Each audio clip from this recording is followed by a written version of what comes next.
მოგიხსალმებით, შეგვიძლია ქორუმი გვაქვს და შეგვიძლია კომიტეტის ხდომა დავიწყოთ. დღევანდელი დღის წესრიგით განსაზღვრული გვაქვს განსახილველად 3 საკითხი. პირველ საკითხად წარმოდგენილია დასაქმების პოლიტიკის დაგეგმვისა და განხორციელების 20-25 წლის ანგარიში. მომხსენებელი გახლავთ ბატონი გიორგი ცაგარეიშვილი, საქართველოს ოკუპირებული ტერიტორიებიდან დევნილთა შრომის ჯანმრთელობისა და სოციალური დაცვის მინისტრის მოადგილე.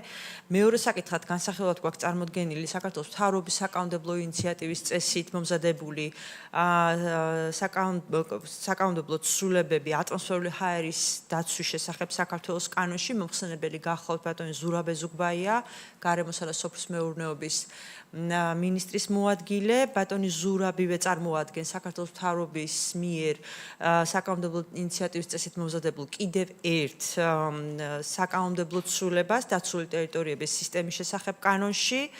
ასევე ბატონი ზურაბია მომხსენებელი მეოთხე კანონპროექტზე, რომელიც მე დასაწყისში არ ვახსენე, რომ ჩვენ კიდე მეოთხე კანონპროექტი გვაქვს. ეს არის სრულიად ახალი კანონი, რომელიც მომზადდა დასავლეთ საქართველოში დაცული ტერიტორიების დაარსების თაობაზე. ეს არის საქართველოს კანონის პროექტი ეგრისის ეროვნული პარკის შექმნისა და მართვის შესახებ და მომხსენებელი ასევე გახლავთ ბატონი ზურაბ ეზუგბაია.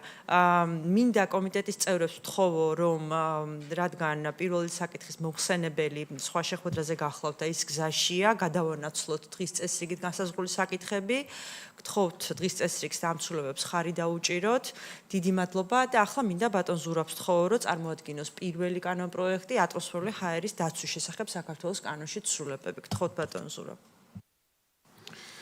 მოგესალმებით, დიდი მადლობა ქალბატონია.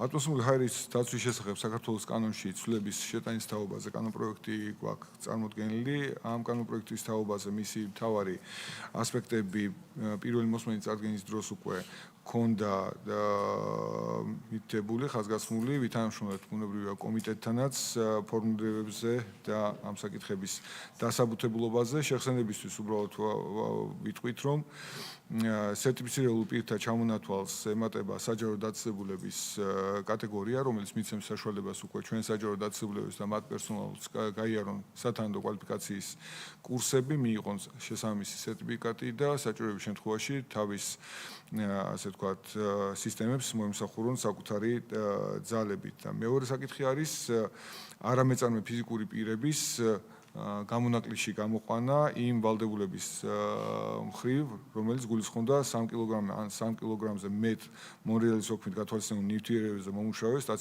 სტაციონარული მოწყობილობების მფლობელთა ვალდებულებს, რომ ელექტრონულ სისტემაში აღნუსხონ თავისი მოწყობილობები, მათი სერვისის თაობაზე მონაცემები ასევე შეიტანონ და წელიწადში ერთხელ სერტიფიცირებული სპეციალისტების მხრიდან ჟონვაზე დაკვირვებები აწარმოონ. აი ამ საკითხებთან დაკავშირებით არის შემოტანილი ეს კანონპროექტი. გათვალისწინებული მისი ამოქმედება გამოქვეყნებისთანავე მეორე მოსმენამდე, ვინაიდან კანონპროექტზე წინასწარ ვიყავით ნამუშევარი, პრინციპში ცვლილებები არ განუცდია და იგივე რედაქციით არის წარმოდგენილი. გთხოვთ ხარდაჭერას. დიდი მადლობა ბატონ ზურაბ. კითხვები ხომ არ გვაქვს კანონპროექტთან დაკავშირებით მეორე მოსმენით?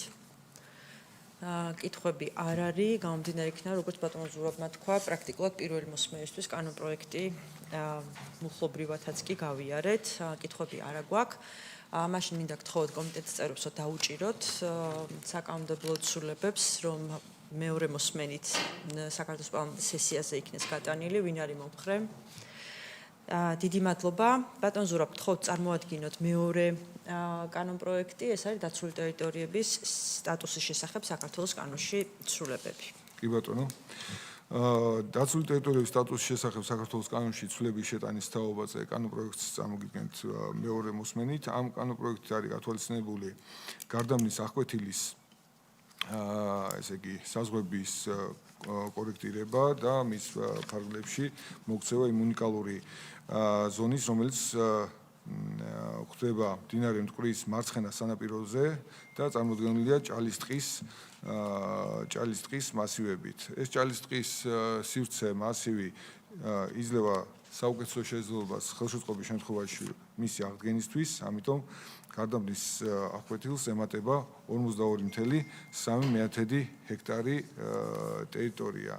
ვინაიდან ეს დაცული ტერიტორია უკვე არსებობდა და იმართებოდა თბილისის ეროვნული პარკის ადმინისტრაციის მხრიდან, ამიტომ საბიუჯეტო სახსების გამოყენებას დამატებით ამ ცვლილების შემთხვევაში არ ვითხოვთ, ცვლილება მცირე მოცულობის ამ ეტაპისთვის და საფინანსო მხრივ, ესე იგი ბიუჯეტიდან რაიმე დაფინანსება გათვალისწინებული არ არის. გთხოვთ ხარი დაუჭიროთ ამ შემოთავაზებას. დიდი მადლობა ბატონ ზურაბ. კანონ პროექტში გახსენოთ მეორე მოსმენით ვიხილავთ. კანონ პროექტი სრულიად დამუშავებულია, მათ შორის კოორდინატები იქნა ჩასწორებული კომიტეტის და ბატონ ზურაბის ერთობლივი მუშაობის შედეგად. თუ კი რაიმე კითხვებია, შეგვიძლია დაუსვათ ბატონ ზურაბს. ნამდვილად ძალიან მნიშვნელოვანია, იმიტომ რომ თბილისსა და რუსთავს შორის პრაქტიკულად ჭალის ტყეები ექცევა დაცული ტერიტორიების საზღვრებში, რაც ნამდვილად ძალიან მნიშვნელოვანია ამ ორი ქალაქის აგლომერაციის გათვალისწინებით. გთხოვთ.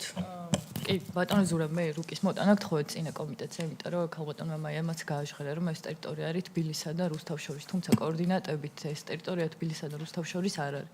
ამ კოორდინატების ჩასწორება მოხდა თუ არა, მაშინ რო გითხრათ ზუსტად რა ტერიტორიაზე, იმიტომ რომ კოორდინატები საერთოდ სხვა ტერიტორიას აჩვენებს. რასაკვირველია წამოვიღე რუქა, ესე იგი ეს არის თბილისსა და რუსთავის შორის სამხრეთ ნაწილში, რუსთავის ტერიტორიის შემდგომ ფაქტობრივად ებჯინება, ეს ცუდად ჩანს უბრალოდ, ქალაქი რუსთავი აქ არის, თბილისი ეგერ ვითარდება, მტკვრის მარცხენა ჭალებზეა ლაპარაკი და ეს ჭალის ტყეები მათი აღდგენის შემთხვევაში რეალურად ებჯინება რუსთავს და რუსთავის ჰაერის მდგომარეობისთვის ალბათ ერთ-ერთი კი, რუსთავის აღმოსავლეთით არის ოღონდ, ხო? ხო, აი დასავლეთ ორი სეგმენტი აქვს, ერთი დასავლეთი და მეორე აღმოსავლეთი. სამხრეთ ნაწილში რუსთავის. მადლობა. კიდე ხომ არ არის კითხვები? ზოგადად მინდა ვთქვა, ბატონ ზურაბს მადლობა, რომ რუქა მოიტანა. ძალიან მნიშვნელოვანია ხოლმე ამ კოორდინატორთან ერთად რუქის წარმოდგენა ყოველთვის მით უმეტეს იმ პირობებში, რომ ჩვენი ხელისუფლების დროს ძალიან დიდი ცვლილებები განიცადა დაცული ტერიტორიების საზღვრებმა. ძალიან დიდად იქნა გაზრდილი, ასე ვთქვათ, დაცული ტერიტორიების საზღვრები. გაფართოებულია არეალები, რაც ნამდვილად ძალიან მნიშვნელოვანია ჩვენი ეკოსისტემის დაცვისთვის, რასაც ვიზუალიზაციას, ასე ვთქვათ, კოორდინატები ვერ ახდენს. შესაბამისად, კარგია, რომ რუქა გქონდა და ბატონ ზურაბს მინდა ვთხოვო, რომ პრაქტიკაში დავნერგოთ, რომ კონკრეტულ შემთხვევაში, ასე ვთქვათ, საკომიტეტო მოსმენაზე რუქა თან გქონდეს, რომ წარმოდგენა იყოს, რაზე არის საუბარი. დიდი მადლობა. კითხვები მეტი არ არის, მინდა გთხოვოთ, რომ კანონ პროექტს მხარი დაუჭიროთ მეორე მოსმენით განსახილველად. დიდი მადლობა და ბოლო კანონ პროექტი ბატონ ზურაბი წარმოადგენს სრულად ახალ კანონ პროექტს, როგორც უკვე ვთქვი, დასავლეთ საქართველოში იქმნება ახალი ეროვნული პარკი, ეს არის ეგრისის ეროვნული პარკი და ბატონ ზურაბ გთხოვთ წარმოადგინოთ დეტალები. კი ბატონო, მადლობა. წარმოგიდგენთ კანონ პროექტს ეგრისის ეროვნული პარკის შექმნისა და მართვის შესახებ. ეს კანონ პროექტი გამოდის პირველი მოსმენით. კანონ პროექტის შემუშავება ერთი მხრივ განპირობებულია სამთავრობო პროგრამით, რომელიც გულისხმობს ეტაპობრივად საქართველოში დაცული ტერიტორიების გაფართოებას, ახალი დაცული ტერიტორიების შექმნას. დაახლოებით უკვე უახლოვდებით 14%-იან საზომს, ანუ საერთო ტერიტორიასთან მიმართებით და ეგრისის ეროვნული პარკის შექმნა არის ერთ-ერთი მნიშვნელოვანი ნაბიჯი ამ მიმართულებით. გარდა ამისა, ჩატარებული იყო 2024 წელს ჩვენი საერთაშორისო დონორების მხარდაჭერით, მათ შორის KfW-ს დაფინანსებით, პროგრამა ბიომრავალფეროვნება და მდგრადი ადგილობრივი განვითარება საქართველოში. ამ პროგრამის ფარგლებში იქნა სამგელოს რეგიონში შესაბამისი შესწავლილი და კვლევები შესრულებული, რომელმაც დაადასტურეს და მოგცეს საშუალება დაიდენტიფიცირებული იყო ეგრისის ეროვნული პარკის ტერიტორია, ის უნიკალური ეკოსისტემები, რომლებიც აუცილებლად საჭიროებენ დაცვას და შემდგომი განვითარებისთვის შესაბამისი ხელშემწყობი რეჟიმის ფორმირებას. ამ ტერიტორიის პარამეტრები პასუხობს როგორც საერთაშორისო სტანდარტებს, გულისხმობ პირველ რიგში ბიომრავალფეროვნების კონვენციის მოთხოვნებს, ასევე შეესაბამება დაცული ტერიტორიების სისტემის შესახებ ჩვენი კანონით გათვალისწინებულ მოთხოვნებს, რომელსაც უნდა აკმაყოფილებდეს ახალი დაცული ტერიტორიის შექმნა. სამგრელოს ტერიტორიაზე, როდესაც საუბრობთ, ლაპარაკი არის მთის ზონაზე, ეს არის 3 მუნიციპალიტეტი, წალენჯიხა, ჩხოროწყუ და მარტვილის მუნიციპალიტეტები. ჯამში ეს არის 37074 ჰექტარი ფართობი, რომელსაც მიენიჭება ეგრისის ეროვნული პარკის სტატუსი. ეროვნული პარკის შექმნის ძირითადი მიზნებია ბიომრავალფეროვნებით გამორჩეული ბუნებრივი ეკოსისტემების და კირქვიანი მასივების ლანდშაფტების, ასევე მცენარეთა და ცხოველთა სახეობებისა და განსაკუთრებით გადაშენების საფრთხის წინაშე მყოფი სახეობების დაცვა და აღდგენა. აქვე აღნიშნავდი უნიკალურობის ერთ-ერთ კიდევ ნიშანს. ეგრისის ეროვნული პარკის ტერიტორიაზე გავრცელებული ხერხემლიანების 26 სახეობა არის შეტანილი საქართველოს წითელი ნუსხის, ესე იგი, ჩამონათვალში 2011 წლის რედაქციით. ეს რეალურად არის უაღრესად გამორჩეული ეკოსისტემები, რომლებიც უნდა იქნეს სათანადოდ დაცული და შემდგომი აღწერა განხორციელებული. ეროვნული პარკის ზონირება და შესაბამის ზონებში დაშვებული საქმიანობები განისაზღვრება კანონის საფუძველზე და საკანონმდებლო აქტების საფუძველზე მომდევნო ეტაპზე, როდესაც გვექნება დაცული ტერიტორიის მენეჯმენტის გეგმა შედგენილი, შეთანხმებული და დამტკიცებული. კანონპროექტი შეიცავს კოორდინატებს ეროვნული პარკის და ბუნებრივია განისაზღვრება, რომ ეროვნული პარკის მართვა განხორციელდება შესაბამისი ადმინისტრაციის მიერ.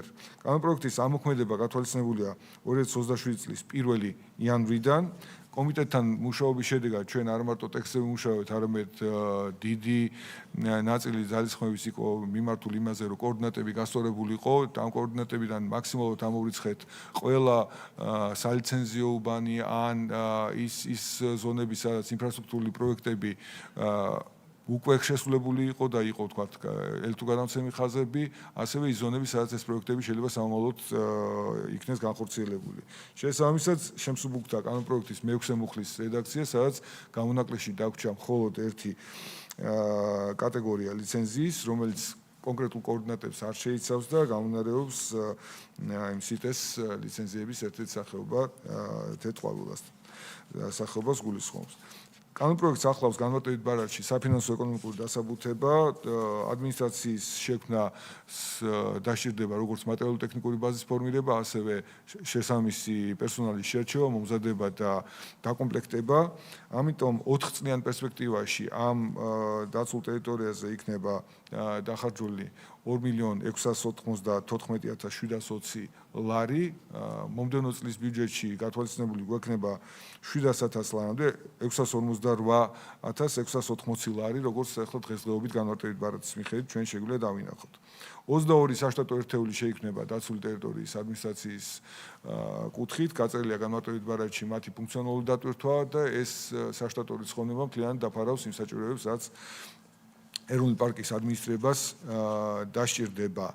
ვფიქრობთ, რომ ამ ეროვნული პარკის შექმნა, გარდა იმისა, რომ პირდაპირ ეფექტს მოიტანს ამ 3 მუნიციპალიტეტის ადგილობრივი საკითხების განვითარებისთვის, ასევე ტურიზმის განვითარებას შეუწყობს ხელს, რეკრეაციას და ეკოტურიზმის განსაკუთრებულ მიმართულებას და რასთავარი ბიომრავალფეროვნების შენარჩუნებას და დაცვას ამ რეგიონში. გთხოვთ, ხარი დაუჭიროთ წარმოდგენილ კანონპროექტს. დიდი მადლობა ბატონ ზურაბ. კითხვები ხომ არ გვაქვს? ქალბატონი ვიკა, მე ბატონი ირაკლი თუ ქალბატონი გრეტა. დიახ, ბატონ ზურაბ, თქვენ თქვით, რომ არის ტერიტორიები, რომლებიც კომერციული და ლიცენზირებული ადგილები, რომელიც დაკორექტი და ამ კოორდინატებში მოქცეულია 3 ჰესი, რომელიც არის დაპროექტებული. ჯერ არ დაწყებულა მისი მშენებლობა, ერთი ლუგელას ხეობაში, ერთი ბუხურის ხეობაში და მესამეც მიმდებარე ტერიტორიაზე. ამ ნაწილში მაინტერესებს წინასწარ თუ გაქვთ მათთან კომუნიკაცია, ან როგორ დარეგულირდება ეს საკითხი, ჰესი მოექცევა თუ არა ამ ტერიტორიებში. ახლა ზუსტად კოორდინატების მიხედვით პასუხისგაცემა მიიწევს. ყოველ შემთხვევაში ეკონომიკის სამინისტროსთან ჩვენ ეს პროექტი შეთანხმებული ქონდა. აქ არავით არის საკითხი არ წარმოჭრილა იმაზე, რომ რაიმე ტერიტორია არის ეროვნული პარკის შემოთავაზებულ ფარგლებში შესანარჩუნებელი ან გასათვალისწინებელი. ჰესებთან მიმართებით საერთოდ რაც არის კანონმდებლობაში დაფიქსირებული მიდგომა, ჩვენ სადაც ჰესის პროექტი არის განსახორციელებელი, მაგ შემთხვევაში დათქმას ვაკეთებთ კანონმდებლობაში, რაც ამ შემთხვევაში ჩვენ არ გვაქვს. ამიტომ აქ ესეთი რაღაცა გათვალისწინებული არ ყოფილა. თუ სამოვლოდ ამე საჭიროება წარმოიქმნება და სახელმწიფო ან საზოგადოების საჭიროება ამას განაპირობებს, მაშინ ეს იქნება ცალკე განხილული როგორც ცალკე საკითხი, თქვათ, დემარკაციის ან ამ ორი სხვის კუთხით. ბატონო, დავამატებ თუ შეიძლება ქალტონიკა ან ჩვენი ძალიან ისეთი კაფიო და ნათელი პოზიციაა, რომ როდესაც იყო ხშირად გადაფარვები და შემდგომ ჩვენ დემარკაციით დავიწყეთ 2014-დან და არატიპიური ინფრასტრუქტურის ამორიცხვა. ამიტომ ყოველი ახალი დაცული ტერიტორიების შექმნის თვალსაზრისით კომიტეტი განსაკუთრებით მომთხოვნია ხოლმე და ბატონ ზურაბმა იცის ეს სამინისტროს მიმართ, რომ არატიპიური ან დაგეგმილი უკვე ხელშეკრულება მემორანდუმ გაფორმებული ინფრასტრუქტურა არ მოყვეს დაცულ ტერიტორიებზე. რაც ბატონ ზურაბმა ბზანა სიტესთან მიმართებით, ანუ აქ არის უკვე გაცემული სოჭის გირჩების მოპოვების ლიცენზია, რომელიც ასე ვთქვათ, შემგროვებლურ ასე ვთქვათ, მოპოვებას უფრო გავს, ვიდრე რაღაც გარემოზე აქტიური ზემოქმედების და ესეც ლიცენზიის მოქმედების ვადით არის დათქმა გაკეთებული, ხო, ბატონ ზურაბ ესე მახსოვს. და რაც შეეხება თქვენ რაც ბძანეთ, რახან ამას მთავრობა გადის და ეკონომიკის სამინისტრო კოორდინატებს ამოწმებს, თუ მოხდა ისე, რომ რაღაც ინფორმაცია დამატებით გაქვთ თქვენ, ჩვენ მეორე მოსმენამდე მზად ვართ, რომ თუ კოორდინატი საჭიროებს დაკორექტირებას, იმიტომ რომ უკვე მემორანდუმ გაფორმებული ჰესი, პოტენციური ჰესი, ასე ვთქვათ, დაცულ ტერიტორიაზე ეროვნულ პარკში მით უმეტეს არ უნდა მოხდეს. ასე რომ მადლიერები ვიქნებით თუ რაღაც ინფორმაცია გაქვთ და ბატონ ზურაბსაც ჩვენ გაგვიზიარებთ და მეორე მოსმენამდე ჩვენ გვაქვს დრო, რომ თუ დაუშვათ არის რაღაც ცდომილება, მაგრამ არ ამგონია, იმიტომ რომ ეკონომიკის სამინისტრო ამოწმებს, ყოველთვის ძალიან სათუთად ამოწმებს ხოლმე ამ კოორდინატებს. ასე რომ თუ კი ბატონო კი ბატონო, მეც დიდი სიამოვნებით ჩავერთვები და ვაცნობებ ბატონ ზურაბს ამ ინფორმაციას გადავამოწმოთ, შეიძლება იყოს, შეიძლება არ იყოს, ხო, დაზუსტებით ამის თქმა. ხო, აუცილებელია, იმიტომ რომ არ უნდა მოხდეს ახლა ახალ შექმნილ დაცულ ტერიტორიაზე არატიპიური ინფრასტრუქტურა არ უნდა მოხდეს, რაზეც ძალიან ბევრი იმუშავა სამინისტრო ბატონ ზურაბს ხელმძღვანელობით და ამორიცხეს ყველაფერი გეგმარებიდან. და ერთ კითხვასაც დავსვა, ბატონ ზურაბ, ტობა-ვარჩხილის ტერიტორია თუ არის მოხვედრილი დაცულ ტერიტორიაში და რამდენი ტბა არის, მაგალითად 5 დიდი ტბიდან თუ არის ყველა მოხვედრილი ან რა ტერიტორია არის მოხვედრილი?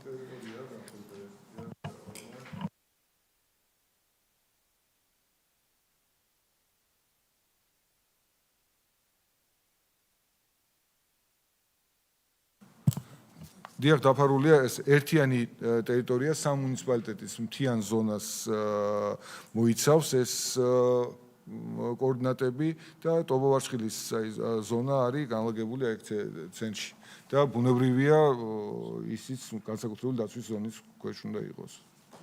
რაც არ უშლის ხელს დაშვებული საქმიანობების განვითარებას იქ და რეკრეაციულ ტურიზმსაც და ბევრი სხვა საქმიანობაც, რომელიც თავსებადია, ასე ვთქვათ, ეროვნული პარკის სტატუსთან, იქნება ბუნებრივია განხილული და დაშვებული.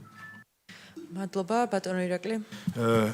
დიდი მადლობა, მე მინდა მადლობა გითხრათ როგორც სამინისტროს, ასევე გარემოს დაცვის კომიტეტს ამ ინიციატივისთვის, იმიტომ რომ აქ რეალურად ხდება სამი მუნიციპალიტეტის ტერიტორიის, ასე ვთქვათ, ეგრისის დაცული ტერიტორიების კანონპროექტის შემუშავება და შექმნა, ამისთვის კიდევ ერთხელ დიდი მადლობა. სიმართლე გითხრათ, აქამდეც ალბათ ეს უნდა გაგვეკეთებინა, იმდენად უნიკალური, მათ შორის ტობა-ვარჩხილი იყო აქ ხსენებული, რამდენიმე ვარიანტია, მათ შორის იყო აქ გარკვეული სახეობის ცხოველები, რომელიც დაცვაც აუცილებელია და კიდევ ერთხელ მინდა მადლობა გითხრათ. უბრალოდ ერთი თხოვნა მექნება. ამ ნაწილში, სადაც ეს იქნება, ეს ეგრისის დაცული ტერიტორიები, თავის ადმინისტრაციულ, ასე ვთქვათ, თავისი ბაზა ჭირდება, ბუნებრივია, რომ მოხდეს აი ამ მთელი ტერიტორიის დაცვა და თუ არის შესაძლებელი, ეს მოიცავს თქო აი ამ მათ შორის ქურის ხეობის ნაწილსაც და ჩვენ გვაქვს დღეს მოქმედი გარკვეული ჯგუფები, ვინც იცავენ და მაქსიმალურად უფრთხილდებიან ამ ფლორა-ფაუნას და შესაბამისად თუ იქნება შესაძლებლობა, რომ სწორედ ქურის ხეობის მიმდებარედ მოხდეს აი ამ ბაზის და აი ამ ადმინისტრაციული, ასე ვთქვათ, მატერიალური ბაზის შექმნა. და მათ შორის დასაქმების ნაწილშიც, იმიტომ რომ უკვე გარკვეულწილად გამოცდილებაც აქვს და მიღებული აქვს. ძალიან კარგი ინიციატივაა, ბუნებრივია ბიზნესს თავის ინტერესები აქვს და ბიზნესს ჩვენ ხელს არ უშლით, ჰესების ნაწილი არ შედის, რამდენადაც მაქვს ინფორმაცია. ხო, რაც შეეხება ის საპიკნიკე და ასე შემდეგ ეს გარკვეული საბილიკეს, ასე ვთქვათ, ტურისტებისთვის ეს ისედაც ჩვენ ხელს უწყობთ და მაქსიმალურად გვერდში დაუდგებით, რომ ეს მიმართულებაც განვითარდეს. კიდევ ერთხელ მადლობა და ორივე ხელით ხარს გიჭერთ. დიდი მადლობა ბატონ ირაკლი და რა ვიცი ბატონ ზურაბ შემდეგ გვაცნობებს ალბათ რომ სად იგეგმება და ეს ალბათ უკვე მენეჯმენტის გეგმის შემუშავების დროს. კი ბატონ დაამატოს ქალბატონ გრეტამ და ერთად ვპასუხოთ. მოგესალმებით, მივესალმები. ახალი კანონ პროექტია, ალბათ მეორე მოსმენის ეტაპზე უფრო მეტი ინფორმაცია გვექნება და უფრო გავშლით კანონ პროექტს, მაგრამ ის ფაქტი, რომ დავიწყეთ ამ მიმართულებით მუშაობა, არის მისასალმებელი.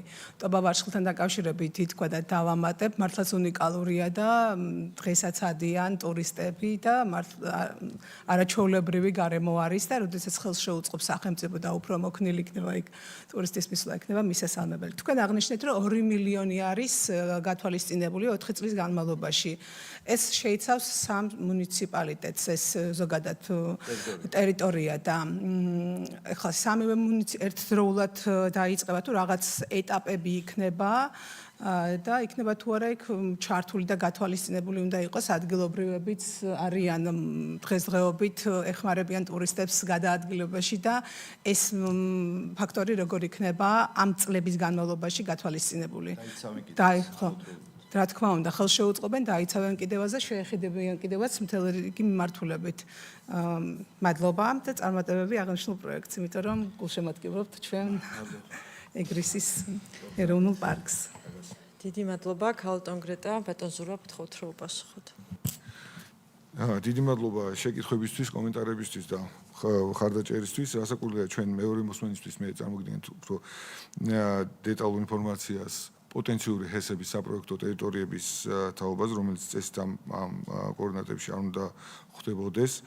რაც შეეხება სკურის ხეობაში და ადმინისტრაციის განთავსების საკითხებს, რასაკვირველია ეს გეგმარებითი ასე ვთქვათ დოკუმენტაციის მიხედვით იქნება შედგენილი, მაგრამ წინასწარ სანამ კანონ პროექტი იქნება მიღებული, რაც გაგვაჩნია ჩვენ კვლევის მიხედვით მოძიებული ტერიტორიები, ამის თაობაზედაც დაზუსტებულ ინფორმაციას მოგართმევთ და ბუნებრივია გავითვალისწინებთ ჩვენ პირველ რიგში რასაკვირველია ადგილობრივი მუნიციპალიტეტების საჭიროებას, მეორე რასაკვირველია გავითვალისწინებთ იმ არსებულ პრაქტიკებს, რომელიც მიზნად ისახავდა ასე ვთქვათ ეკოტურიზმის განვითარებას ადგილობრივ დონეზე და ასევე დაცვის ღონისძიებების ან შემოვლითი ბილიკების არსებობას, ეს ყველაფერი იქნება გათვალისწინებული და მე მგონი თანხვედრილი იმასთან რა არის დღეს და როგორი იქნება ხვალ. რაც შეეხება ბიუჯეტს, ვინაიდან ეს არის ეროვნული პარკი და ეს ადმინისტრაცია იქნება ჩვენი დაცული ტერიტორიების ეროვნული სააგენტოს უშუალო დაქვემდებარებაში, ან განსხვავებით ლანდშაფტებისგან ეს ადგილობრივ მუნიციპალიტეტებს დაქვემდებარებაში არ გადაუვათ, არც ხარჯვით ნაწილში იქნება, მაგრამ პოლიტიკა, რომელსაც ჩვენი სააგენტო ახორციელებს, არის პირველ რიგში ადგილობრივი კადრებით დაკომპლექტება, ბუნებრივია, ვინაიდან მათი დაინტერესება მუნიციპალიტეტების ხარდაჭერა, ცოდნა ადგილობრივი ლანდშაფტის ეს ყველაფერი მათ ხელს უწყობს და ამიტომ სამი მუნიციპალიტეტზე პირველ რიგში რაც პირდაპირ გავლენა იქნება, ეს იქნება ადმინისტრაციის დაკომპლექტების საკითხები. გარდა ამისა, მატერიალურ-ტექნიკური ბაზის ფორმირებისას გათვალისწინებულია აუცილებელი ინფრასტრუქტურის ფორმირება ადმინისტრაციისთვის, მათი ავტოტრანსპორტით დაკომპლექტება და მეტი ამოცანის განხორციელება, ვიდრე დღეს არის შესაძლებელი მუნიციპალიტეტების მეშვეობით.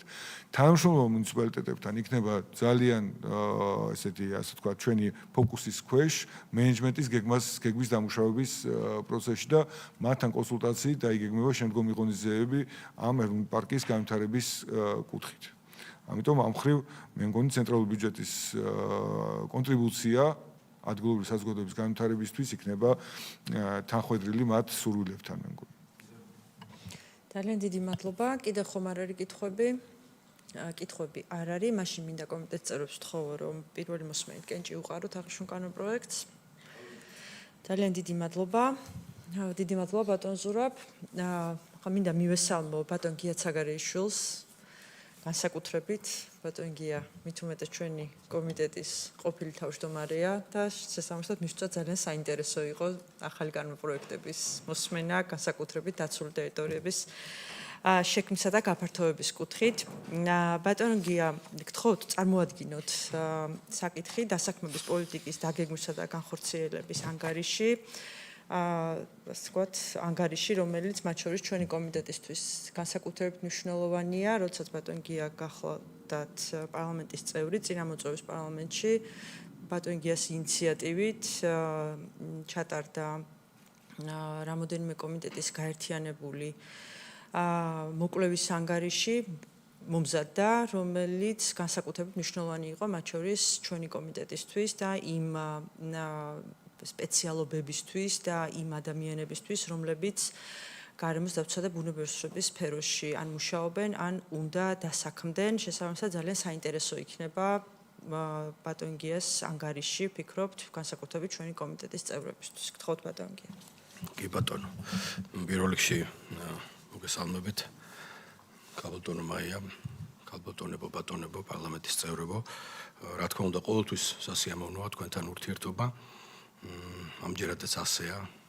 მინდა დაგარწმუნოთ. ახლა ცოტა სხვა რანგში მიწევს თქვენს წინაშე წარდგენა, მაგრამ შევეცდებით მოკლედ დინამიურად და რაც თავარია საინტერესოდ წარმოგიდგინოთ ჩვენი ძირითადი მიღწევები, დასაქმების მიმართულებით, გამოწვევები და რა თქმა უნდა სამომავლო გეგმებიც.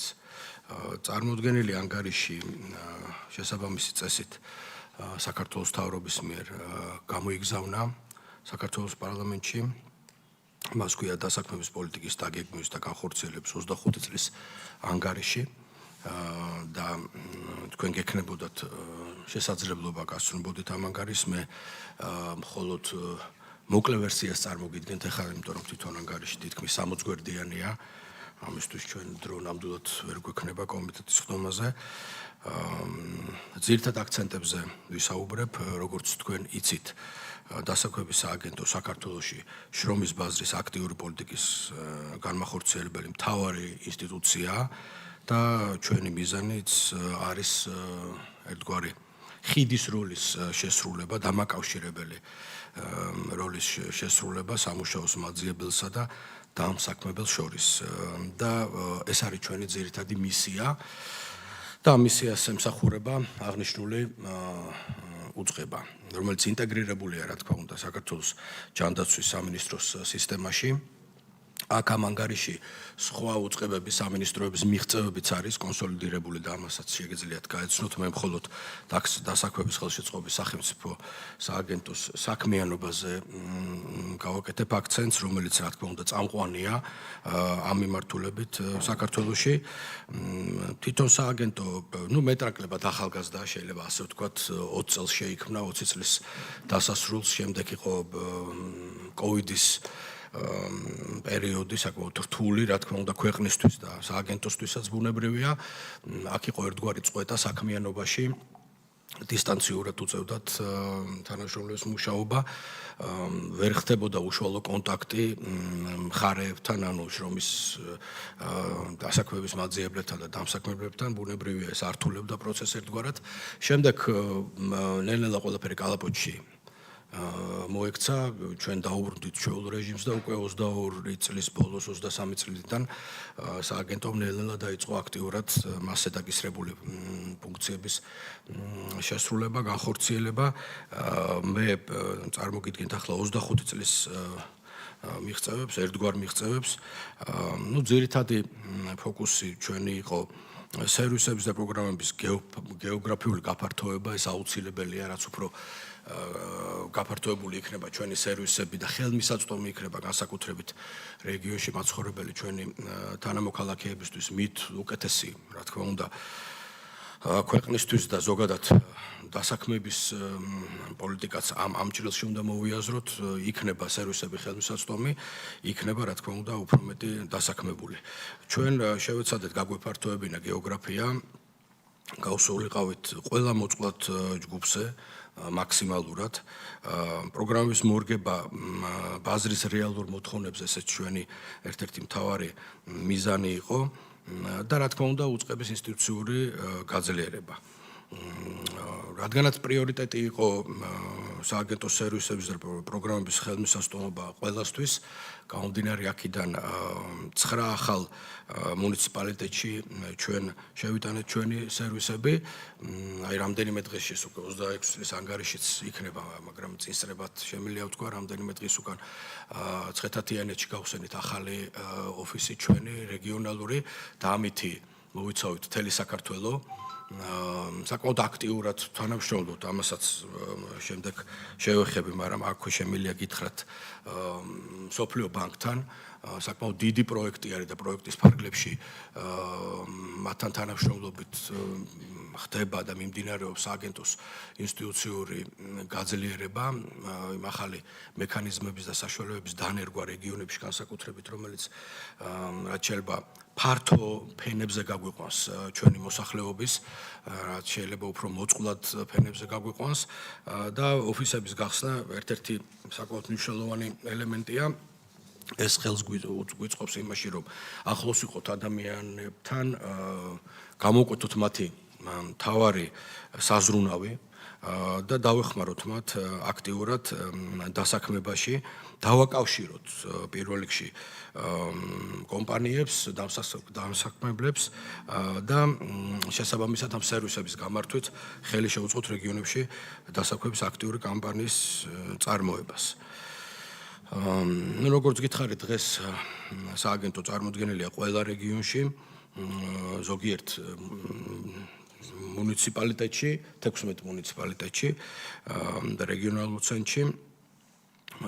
ასევე მინდა გითხრათ, რომ უკვე ჩვენი ვებგვერდი, რომელიც შევქმნით, განვაახლეთ, ხელმისაწვდომია სომხურ და აზერბაიჯანულ ენებზე, რაც ვფიქრობთ ეთნიკური უმცირესობების შრომის ბაზარზე ინტეგრაციას მნიშვნელოვნად შეუწყობს ხელს. ასევე 25 წელს ამოქმედა სამუშაო მაძიებელთა სარეგისტრაციო პორტალი WorkNet-ის ახალი საპილოტო ვერსია, რომელიც ჩაშვებულია უკვე და ვაკვირდებით როგორ მუშაობს ეს ვერსია. WorkNet-ის განვითარება და სრულყოფილად დანერგვა 26 წლის ერთ-ერთი მთავარი მიმართულება, ეს არის ერთგვარი კარიბჭე დასაქმების სისტემაში შემოსასვლელად, ელექტრონული კარიბჭე თუ შეიძლება ასე ითქვას ხატოვნად, რომლის გარეშე ოპერირება და მუშაობა თანამედროვე სტანდარტებით და წესებით ფაქტიურად შეუძლებელია.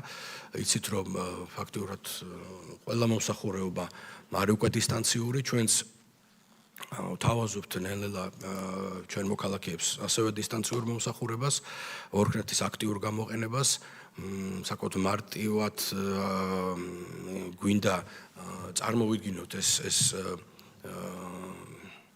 მიმართულება, ამ WorkNet-ის მუშაობის პრინციპი, რაც ასევე გაუმარტივებს ჩვენ მოქალაქეებს ჩვენ სერვისებზე წვდომას და აქტიურ დასაქმებას. და აქტიურ დასაქმების შეთავაზება, ხელშეწყობა, რა თქმა უნდა, დისტანციურად სრულად იქნება შესაძლებელი. მე ვფიქრობ, ამ წლის ბოლოსთვის ეს სისტემა საბოლოოდ დაიხვეწება, ამოქმედება და იქნება სრულად გამართული. აქაც მსოფლიო ბანკის მხარდაჭერით ვახორციელებთ ჩვენ ამ პროექტს, საკმაოდ შრომატევადი პროექტია, ბევრ ამაზე დასაფიქრებელი. რა თქმა უნდა, გადაგზა ხარვეზების გამოჩნდა, ამ ხარვეზების აქტიური გასწორება მიმდინარეობს ახლა და ვფიქრობთ, ყველაფერი სადღეჩემოდგომის პირზე დაიხვეწება და უკვე საქართველოს ექნება თავისი WorkNet-ი, რითიც უკვე დისტანციურად ადამიანებს ექნებათ შესაძლებლობა ატვირთონ თავიანთი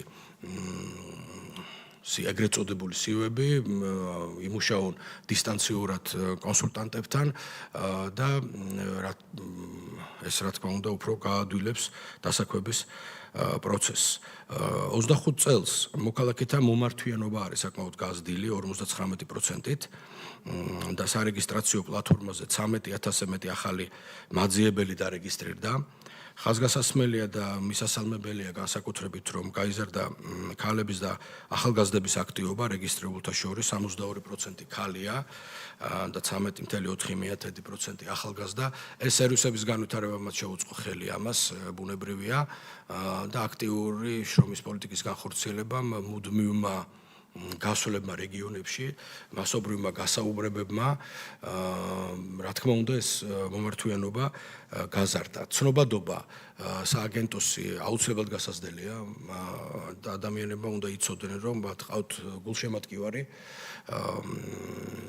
დიდი გულშემატკივარი იმ საქმეში, რასაც დასაქმება ჰქვია, შემოსავლის მიღება ჰქვია, ლეგალური დასაქმება ჰქვია და აქ რა თქმა უნდა გასაათმაგებელია ძალისხმევა, რომ ცნობადობა სააგენტოსი გაიზარდოს ყველგან, არა მხოლოდ დედაქალაქში, არამედ რეგიონებშიც. ჩვენ გვაქვს რამდენიმე მნიშვნელოვანი მიმართულება და ფიქრობ ერთ-ერთი ყველაზე მნიშვნელოვანი მიმართულება პროფესიული მომზადება გადამზადების პროგრამა. ეს ეხმიანება იმასაც, რაც თქვენ აღნიშნეთ, გაბატონო მაია, გაიშვიათებული იშვიათი ფაქტიურად გადახვეწის პირას მდგომი პროფესიები, რომელიც ჩვენ გვინდა დავაბრუნოთ აქტიურად ახალი სიცოცხლე შტაუბეროთ, დავაინტერესოთ ადამიანები, ამის გარეშე განვითარება ქვეყანას ძალიან გაუჭირდება და ფიქრობ დასაქმების ხელშეწყობის სააგენტოს აკაჩეულია თავისი წვლილი შეიტანოს, საკმაოდ მნიშვნელოვანი და პროფესიული მომზადება გადამზადების პროგრამა არის ამის ერთ-ერთი მშვენიერი ბერკეტი. და მინდა გითხრათ, ეს ერთ-ერთი ყველაზე პოპულარული და მოთხოვნადი პროგრამაა იმ პროგრამების შორის, რომელიც ჩვენ გვაქვს სააგენტოში და რომელსაც სააგენტო ფაქტურად 23-24 წლიდან უკვე აქტიურად ახორციელებს. ჩვენ 25 წელს დავაფინანსეთ სწავლება 58 ყველაზე მოთხოვნად პროფესიაში. სააგენტო მითანამშრომლო 30-ზე მეტ კერძო და სახელმწიფო კოლეჯთან. პროგრამაში 3000-ზე მეტი ადამიანი ჩაერთო. რაც ყველაზე მთავარია, კურსდამთავრებულთა 67% უკვე დასაქმებულია, რაც პროგრამის მაღალ ეფექტურობაზე მიუთითებს. არის პროგრამები, სადაც დასაქმება თითქმის 100%-იანია, მაგალითად კულინარიის და სხვადასხვა ესეთი მოკლევადიანი პროგრამები, რომელიც ძალიან პოპულარულია და არის მოთხოვნა მზარდი და ჩვენ ვცდილობთ ამ მოთხოვნას ფეხი აუწყოთ. ბიუჯეტიც უკვე 26 წელს ამ მიმართულებით გაიზარდა და მომავალშიც გაიზრდება, ბუნებრივია. და ამისთვის ძალისხმევას არ დაიშურებს არც საქართველოს მთავრობა და არც სამინისტრო, რა თქმა უნდა. ასევე ძალიან წარმატებული და მოთხოვნადი პროგრამაა ანაზღაურებადი სტაჟირების პროგრამა. 25 წელს სააგენტომ გაზარდა სტაჟირების ანაზღაურების თანხა 400 ლარამდე იყო, 300 ლარი გახდა 400, წელს კიდევ 100 ლარით გავზარდეთ, 26 წელს 500 ლარია გახდა უკვე. პროგრამა აძლევს შანსს სამუშაოს მაძიებლებს მიიღოს სამუშაო გამოცდილება რეალურ გარემოში და დასაქმდნენ გრძელვადიანად. 25 წელს 52-მა დამსაქმებელმა გამოთქვა სააგენტოსთან თანამშრომლობის სურვილი. შედეგად პროგრამაში ჩაერთო 224 სტაჟიორი, მათგან 129 პირი კომპანიებმა გრძელვადიანად დაიტოვეს უკვე შტატში და დაასაქმეს.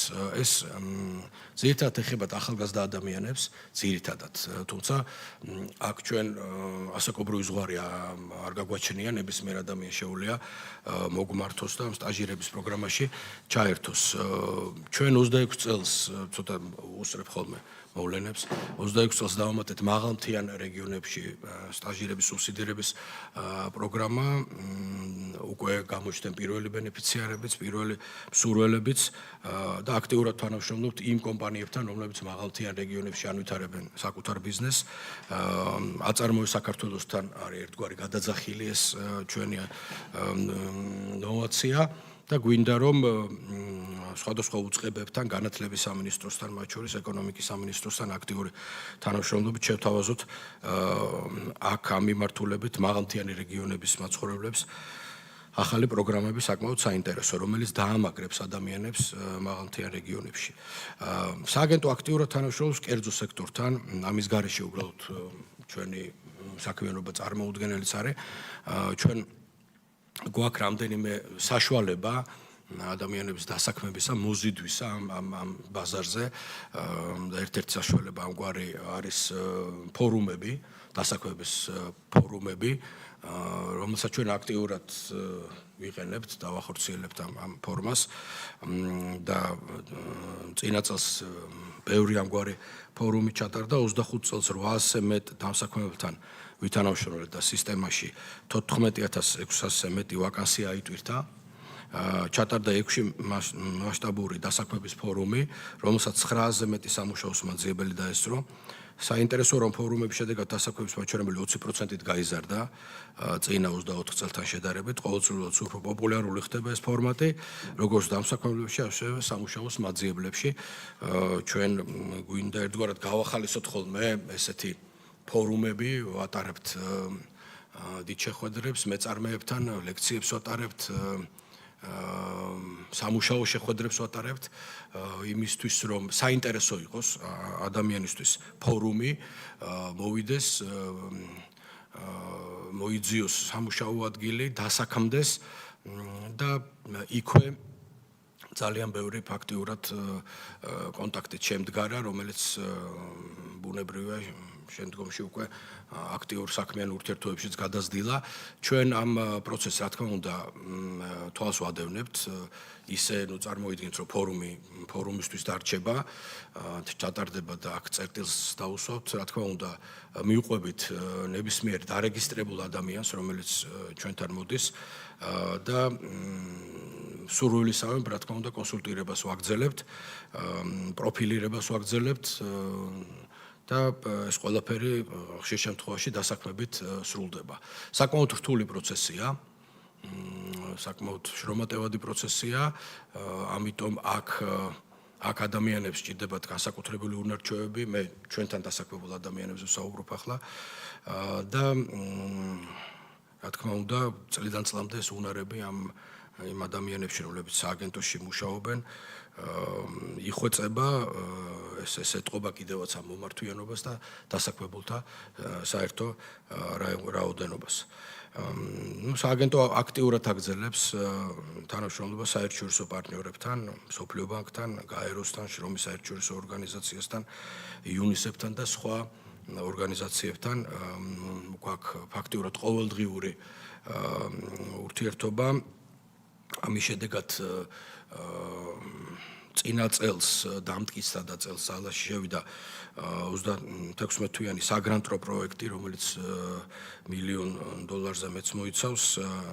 ეს თანხა დაიხარჯება მსოფლიო ბანკის მიერ და ეს არის გრანტი და არა სესხი, დაიხარჯება სააგენტოს ინსტიტუციური მდგრადობისთვის და ეს საკმაოდ დიდი და მნიშვნელოვანი დახმარება იქნება. ჩვენთვის როგორც ჩანს მსოფლიო ბანკი აბანდებს თანხას და დებს თანხას იმ პროექტებში და იმ მიმართულებით, სადაც ხედავს ამონაგებს, სადაც ხედავს ძალისხმევას ადამიანებისას, ჩვენ ამ ძალისხმევას არ ვაკლებთ და მათთან საკმაოდ საინტერესო თანამშრომლობა გრძელდება. ძალიან გვეხმარებიან რჩევით და ეს არ არის მხოლოდ ბანკი, ეს არის პარტნიორი ჩვენთვის, პირველ რიგში საქართველოს მთავრობისთვის და ჩვენთვის როგორც ერთ-ერთი სტრუქტურისთვის საქართველოს მთავრობის. სააგენტო, რა თქმა უნდა, ვითარდება წლიდან წლამდე, მიმდინარე წელს უკვე დაწყებულია შრომის ბაზრის მართვის საინფორმაციო სისტემის გაძლიერება, განსაკუთრებულ ყურადღებას დაუთმობთ მომავალში დაბა კონკურენტული ჯგუფების ინტეგრაციას და რეგიონალურ საჭიროებებზე მორგებული პროგრამების შემუშავებას. აქვე მინდა გითხრათ, რომ წინა წელს, წლის ბოლოს და წელს უკვე სრულად სააგენტოს დაემატა ახალი ფუნქცია უცხო ქვეყნის მოქალაქეთა შრომით საქმიანობის უფლების გაცემასთან დაკავშირებით. შესაბამისად პრიორიტეტად დარჩება შრომით იმიგრაციის რეგულირების მექანიზმის სრულყოფილი ამოქმედება. ეს საკმაოდ მნიშვნელოვანი სიახლეა სააგენტოსთვის. ახალი ფუნქცია დაემატა მას და მინდა გითხრათ აქვე რომ ასევე წინსწრებით რომ თითქმის 22,000 უცხო ქვეყნის მოქალაქე ყავს უკვე დარეგისტრებული სისტემაში, აბსოლუტურად ლეგალურად, გამჭირვალედ, ბუნებრივია. ამით საფუძველი ჩაუყარეთ ჩვენ იმას, რომ სრულად გვეცოდინება, დეტალურად გვეცოდინება, ვინ, სად, რატომ, რისთვის და როგორ არის დასაქმებული ჩვენ ქვეყანაში. ფიქრობ, რომ აქ ჩვენ გარკვეულწილად ჩამორჩენაც გქონდა, რომელიც გვინდა სწრაფად დავაკომპენსიროთ, ავინაზღაუროთ, წამოვიწიოთ იმ საუკეთესო ევროპულ გამოცდილებას, საერთაშორისო გამოცდილებას, რომელიც გადმოუნერგეთ უცხო ქვეყნის მოქალაქეთა რეგისტრაციასთან დაკავშირებით, მოგეხსენებათ შრომითი მიგრაცია არის უდიდესი გამოწვევა, ერთ-ერთი ყველაზე დიდი გამოწვევა თანამედროვე სამყაროში და ამ გამოწვევის წინაშე დგას ევროკავშირი, დგას შეერთებული შტატები, დგას ყველა მოწინავე ქვეყანა, რა თქმა უნდა, ჩვენ ერთგვარ გზაჯვარედინზე, გეოგრაფიულ გზაჯვარედინზე ვიმყოფებით და ამ მიმართულებით უკონტროლობა რა თქმა უნდა ძალიან მძიმე შედეგებამდე მიგვიყვანდა. აქედან გამომდინარე საქართველოს პრემიერის დავალებით, საქართველოს მთავრობის უშუალო ჩართულობით ჩვენ დავიწყეთ ამ სისტემის დაინტეგრირება, შექმნა, ჩამოყალიბება და უკვე ფაქტიურად 2 თვეა სისტემა მუშაობს. საკმაოდ წარმატებულადაც მინდა გითხრათ და რა თქმა უნდა ამ მიმართულებით კიდევ ბევრი ნაბიჯი იქნება გადასაქმელი სააგენტოში და მომავალ წელს რო წავდგები უკვე თქვენთან ანგარიშით, თუ მომეც ამის საშუალება რა თქმა უნდა, უკვე უფრო დეტალურად მოგიყვებით ამის თაობაზეც. მადლობა. დიდი მადლობა ბატონ გია საინტერესო ანგარიშისთვის. კითხვები ხომ არ არის ბატონ გიასთან? ბატონ ლადო გთხოვთ. გოტომაია, მადლობა ბატონ გია. საინტერესო ანგარიში თქვენ ახსენეთ რომ უკაცრავ დავაგროვებთ ხო ბატონ გია და ერთ. კი ბატონ. ბატონ გია თქვენ ახსენეთ რომ სისტემაში 22000 უცხოელია რეგისტრირებული. ესენი ნიშნავს იმას რომ 22 უკვე დასაქმებულია თუ მათ შორის უცხოელებიც ეძებენ ასე თქვა სამსახურს ეს რიცხვი რა კატეგორიებისგან შედგება. მადლობა. მოგესალმებით ბატონ გია, მადლობა ინფორმაციის მოწოდებისთვის. თქვენ ახსენეთ ასევე მაღალმთიანი რეგიონები და რაღაც კონკრეტული ნაბიჯები იდგმება სამინისტროს მხრიდან ამ კუთხით, რომ სოფელი არ დაცარიელდეს და თუ არის უკავშირი მოსახლეობის მხრიდან, როგორ არის ეს უკავშირი, დაინტერესება როგორ ხდება მათი მხრიდან და უშუალოდ თქვენი კუთხითაც გვაინტერესებს უფრო დეტალურად რა ნაბიჯები იდგმება იმ კუთხით, რომ გარდა ინფორმაციის მიწოდებისა რაღაც ახსენეთ მიმდინარეობს რაღაც ტრენინგები, ლექციების ჩატარება, ამის გარდა თუ რა კონკრეტული ნაბიჯები იდგმება კიდე ამ კუთხით, რომ სოფელი ხალხისგან დაცარიელდეს დღეს პრობლემა არის ნამდვილად. ქაქალოდონ გრეტა გთხოვთ. მოგესალმებით, მადლობა ბატონო გია, ძალიან საინტერესო იყო თქვენი მოხსენება და აღსანიშნავია ის, რომ ადრე იყო წუხილი, რომ ამ მიმართულებით ხალხი არ საქმდებოდა და 20%-ით არის დასაქმებულების რაოდენობა წინა ანგარიშთან შედარებით, რამ თუ სწორად გავიგე. მე ვიყავი ერთ-ერთ ფორუმზე, ძალიან საინტერესო იყო და გამოხმაურებაც იყო მოქალაქეების მხრიდან და რამოდენიმე მე მითხრა რომ დავსაქმდი და ძალიან კმაყოფილები იყვნენ. თქვენ აღნიშნეთ რომ 800-მდე სხვადასხვა ორგანიზაცია თუ კერძო ბიზნესის წარმომადგენლებთან გვაქვს ურთიერთობა და ძირითადად რა პროფესიაზე არის მოთხოვნა მათი მხრიდან? ანუ ეს ძალიან იმიტომ რომ სამშენებლო იყო აღნიშნეთ რომ კიდე ესეთი რესტორნული მიმართულებით არის ძალიან ყვების მიმართულებით არის და აი სამშენებლო მიმართულებით იყო წუხილი რომ არა ყავს მუშახელი და თუ არის ამ მიმართულებით მათი მხრიდან მოთხოვნა. მადლობა. მეტი კითხვები არ არის, გთხოვთ ბატონ გია. მე დავიწყებ და შემდეგ ჩემთან ერთად კომიტეტს ესრება სააგენტოს ხელმძღვანელის მოადგილე ქალბატონი ხათუნა ცერცოძე და ისიც გაგცემთ თქვენი ნებართვით რა თქმა უნდა კითხვებზე პასუხს. რაც შეეხება 22000 უცხოელს ეს ყველა ადამიანი ვინც საქართველოში შემოსულია და სისტემაშია რეგისტრირებული რა თქმა უნდა არის დასაქმებული. ეს არის დასაქმების სააგენტო სისტემა და ბუნებრივია ეს ადამიანები რა თქმა უნდა ბატონო ლადო არიან დასაქმებულები 22000 უცხოელი ყავს ჩვენ რომ იცოდეთ 23 წლიდან მოქმედებდა წესი რითიც იურიდიული პირები ვალდებულები იყვნენ მათთან დასაქმებული უცხო ქვეყნის მოქალაქე ფიზიკური პირები დაერეგისტრირებინათ სისტემაში და 1 მარტამდე სანამდე ახალი წესი ამოქმედებოდა ჩვენ ყავდა 62,000 უცხოელი რეგისტრირებული ამ სისტემაში 62,000 და მე ვფიქრობ ციფრი ბევრად უფრო მეტი იყო და სხვადასხვა მიზეზით არ ვიცი შორს რო არ წავიდე წიასვლებში ადამიანები უბრალოდ არ რეგისტრირდებოდნენ 1 მარტიდან ამოქმედდა უკვე სხვა წესი ჩვენ ორ ნაწილად გავმიჯნეთ დასარეგისტრირებელი სისტემაში უცხო ქვეყნის მოქალაქეები ამ წლის ბოლომდე ვალდებულება აქვს ყველა უცხოელს რომელიც საქართველოს შემოდის სამუშაოდ დარეგისტრირდეს და მათ შორის 27 წლის 1 იანვრამდე აქვთ ვალდებულება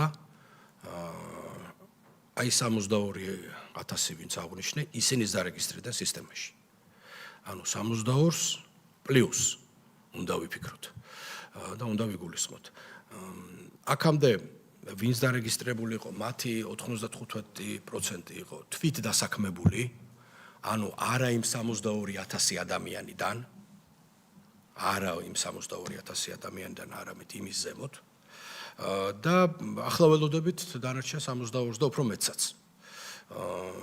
ეს ბევრ ამის გადაგვიწყვიტავს ჩვენ პირველ რიგში აღრიცხვის და სტატისტიკის პრობლემას გადაწყვიტავს და სახელმწიფოს ეცოდინება რა სექტორებში მუშაობენ ეს ადამიანები სად გვაქვს ჩვენ დეფიციტი ეგრეთ წოდებული შრომის ძალასთან დაკავშირებით რეალურად გვეცოდინება აი რასაც ქალბატონი გრეტა აღნიშნავს ასევე გამოხმაურები იმ კითხვას ირიბად აი გვჭირდება მაგალითად სიტყვაზე ვამბობ 1000 უცხო ქვეყნის მოქალაქე ზეინკალი ან გვჭირდება 500 შემდუღებელი თუ არ გვჭირდება და თუ დეფიციტია რა მიმართულებით თქვენ იცით რომ ჩვენ რამდენიმე მიმართულებით ნულოვანი კვოტებით შემოვიღეთ და მე ვფიქრობ ეს აუცილებელიც იყო ყოველ შემთხვევაში ამ ეტაპზე 100-ია და დავაკვირდებით ამ ტენდენციებს როგორ იმოქმედებს ეს სტანდარტი და წესი და ერთიც უნდა იცოდეს ყველამ აქ და ყველგან რომ საქართველოს მთავრობის მთავარი მიმართულება ამ გახლავთ საქართველოს მოქალაქის დასაქმება საქართველოს მოქალაქის დასაქმება ჯერ ვზრუნავთ ჩვენ მოქალაქეებზე მე ვზრუნავთ დანარჩენ სამყაროზე ნებისმიერ ქვეყანაში ყოველ შემთხვევაში იმ საზოგადოებაში რომელიც თავის თავს პატივს ცემს მე ვფიქრობ სწორედ ასე მოქმედებენ თუ ასე არ ვიმოქმედებთ სხვაები იმოქმედებენ მე ჩვენ მაგივრით ამიტომ თუ ეს არ გვინდა მე ვფიქრობ ამ მიმართულებით ნაბიჯები უნდა გადაიდგას სრული პასუხისმგებლობით უნდა განვაცხადო თუ მომცეთ ამის საშუალებას არ აპირებს არც საქართველოს მთავრობა არც ჯანდაცვის სამინისტრო არც მით უმეტეს დასაქმების ხელშეწყობის სააგენტო რაიმე კედლის აღმართვას საქართველოს გარშემო ამას ჩვენ არ გავაკეთებთ და ვერც გავაკეთებთ ჩვენ გვინდა შრომითი საიმიგრაციო ნაკადების რეგულირება ფრთხილი თანამონაწილეობა ბაზრის დარეგულირებაში ტენდენციების შესწავლა ხელშეწყობა დასაქმებაში პირველ რიგში საქართველოს მოქალაქეების და რა თქმა უნდა უცხო ქვეყნის მოქალაქეების ჩვენ გვჭირდება უცხო ქვეყნის მოქალაქე განათლებული შეძლებული კვალიფიციური საქართველოს ბაზარზე დანარჩენის კეთება და იმაზე ბევრად უფრო მეტის კეთება რა თქმა უნდა ჩვენ შეგვიძლია და აგერ ეს ციფრებიც ცხადყოფს იმას რომ ადამიანები ეძებენ დასაქმების საშუალებებს და ჩვენც ნელა გავიწაფეთ ამ საშუალებების სწორად წარმოდგენაში და მიწოდებაში. ეს არ იყო მარტივი პროცესი, გითხარით რომ ფაქტიურად სააგენტო 2-3 წელია სულ ბოლო 2-3 წელი აქტიურად მოქმედებს და გვაქვს ამ მიმართულებით უკვე ხელშესახები წარმატებები. დანარჩენს მე მგონი ქალბატონი ხათუნა გაქცევ პასუხს დანარჩენს. მოგესალმებით მეც ძალიან დიდი მადლობა პირველ კითხვაზე ბატონმა გიამ მე მგონი ამომწურავი პასუხი გაქცათ მე შევეხები მაღალმთიან რეგიონების კომპონენტს რომელიც წელს ავამოქმედეთ და ჩვენი ზოგადად სააგენტოს ერთ-ერთი მთავარი პრიორიტეტი არის რეგიონები და რეგიონის განვითარება და სწორედ ამიტომ განსაკუთრებით მაღალმთიან რეგიონების მხარდაჭერა ჩვენ წელს დავიწყეთ ესეთი პროგრამა ხელფასის სუბსიდირების პროგრამა პროგრამა, რომელიც გულისხმობს მაღალმთიან რეგიონში მუდმივად მცხოვრები პირის მაღალმთიანი სტატუსის მქონე საწარმოში დასაქმებას და ჩვენ 3 თვის განმავლობაში დავუსუბსიდირებთ ხელფას, ეს გახლავთ 50%, მაგრამ არა უმეტეს 1000 ლარისა და შემდგომ დამსაქმებელს ვალდებულება აქვს 6 თვით დამატებით, ანუ ჯამში 9 თვე კონტრაქტი უნდა გაუფორმოს. ეს არ ეხება მხოლოდ არსებულ საწარმოს, ჩვენ გვინდოდა რომ ბიზნესისთვის კიდევ უფრო მეტი სტიმული მიგვეცა, თუნდაც მცირე ტიპის საოჯახო ბიზნესი და ბატონ გიამ თავის მოხსენებაში ახსენა, რომ აწარმოებს საქართველოს აქვს მიკრომეწარმეობის მხრივ წელს დაიწყო ძალიან კარგი პროგრამები, ასევე სოფლის მეურნეობის სააგენტოს აქვს სოფლის განვითარებისთვის და ძალიან კარგი პროგრამები და ვფიქრობთ, რომ ხელფასის სუბსიდირება ერთობლიობაში პაკეტად ძალიან კარგი შესაძლებლობა იქნებოდა როგორც ახალი ბიზნესის წამოწყების და სტიმულირების, ასევე არსებული ბიზნესის გაფართოების. უკვე ჩვენ წელს დავიწყეთ ეს პროგრამა და არის რაღაც გამოხმაურება და უკვე რამდენიმე ბენეფიციარი ჩავრთეთ ამ ყველაფერში, კონკრეტულად ახალციხის რეგიონში, თუმცა კი ზაფხულის პერიოდში ვაპირებთ აქტიურად უკვე გავიდეთ მაღალმთიან რეგიონებში და საინფორმაციო კამპანიები კიდევ უფრო მძლავრად ვაწარმოოთ და ადგილზე მივიტანოთ ადამიანებამდე ჩვენ თვითონ ეს ინფორმაცია დეტალური და ვფიქრობთ, რომ რადგან ახალი პროგრამაა, გამოხმაურება ძალიან კარგი ქონდა, მაგრამ რაღაც პერიოდი ჭირდება, რომ კიდევ უფრო მძლავრად ამოქმედდეს ეს პროგრამა. რაც შეეხება ქალბატონმა გრეტამ ახსენა ფორუმების შედეგად დასაქმება და ჩვენ თქვით ანგარიშში, რომ ფორუმის შედეგად დასაქმება გაიზარდა 20%-ით და ძალიან კარგი მაჩვენებელია 1 წლის განმავლობაში და ამის ერთ-ერთი მთავარი მიზეზი იყო იმის, რომ ჩვენ დავიწყეთ სექტორული ფორუმები კონკრეტული სამიზნე ჯგუფებისთვის და ამ სექტორულმა ფორუმებმა თუნდაც იურისტთა ფორუმი, ქალთა დასაქმების ფორუმი და ესეთი კონკრეტულად სეგმენტზე ორიენტირებულმა ფორუმმა შესაბამისად მოგვცა ის შედეგი, რომ ფორუმის შედეგად დასაქმება გაიზარდა 20%-ით. ცხადია, ფორუმი არის ჩვენთვის ერთ-ერთი საშუალება, რომ ადგილზე დავაკავშიროთ სამუშაოს მაძიებელი და დამსაქმებელი და ადგილზევე მოხდეს ამ ადამიანების ერთმანეთთან დაკავშირება, გასაუბრება და შემდგომ უკვე გრძელვადიანად კონტრაქტის გაფორმება და დასაქმების შესაძლებლობა და ეს როგორც ვახსენეთ, არის ერთ-ერთი ძალიან კარგი საშუალება. რაც შეეხება ეს იყო მოთხოვნად პროფესიებთან დაკავშირებით, ბატონმა გიამ ახსენა, რომ ძალიან მნიშვნელოვანი პროგრამაა მოკლევადიანი მომზადება გადამზადების კურსები და ზოგადად თქვენ იცით, რომ ძალიან ბევრი რეფორმა განხორციელდა ბოლო წლებში პროფესიულ სწავლებასთან დაკავშირებით და ძალიან მისასალმებელია და დღევანდელ ძალიან ესეთ აჩქარებულ ცხოვრების ტემპში ძალიან მნიშვნელოვანია ადამიანმა მოკლე დროში რაღაც პროფესია შეიძინოს და შემდგომ უკვე შეძლოს ეფექტურად მოკლე დროშივე დასაქმება.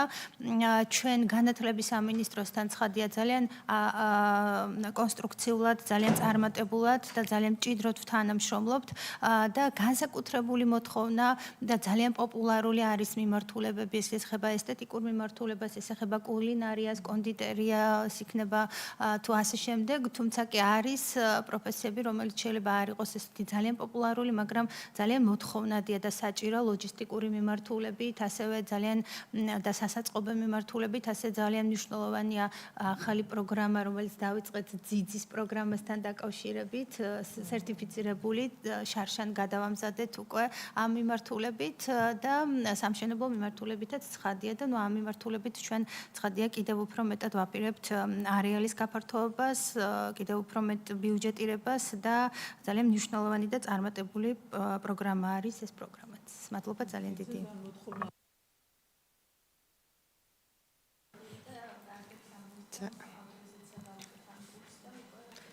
ძალიან დიდი მადლობა, ნამდვილად ძალიან საინტერესო იყო წარმოდგენილი ანგარიში, ისევე როგორც ის პასუხები, რომლებიც დასმულ კითხვებზე იქნა გაცემული.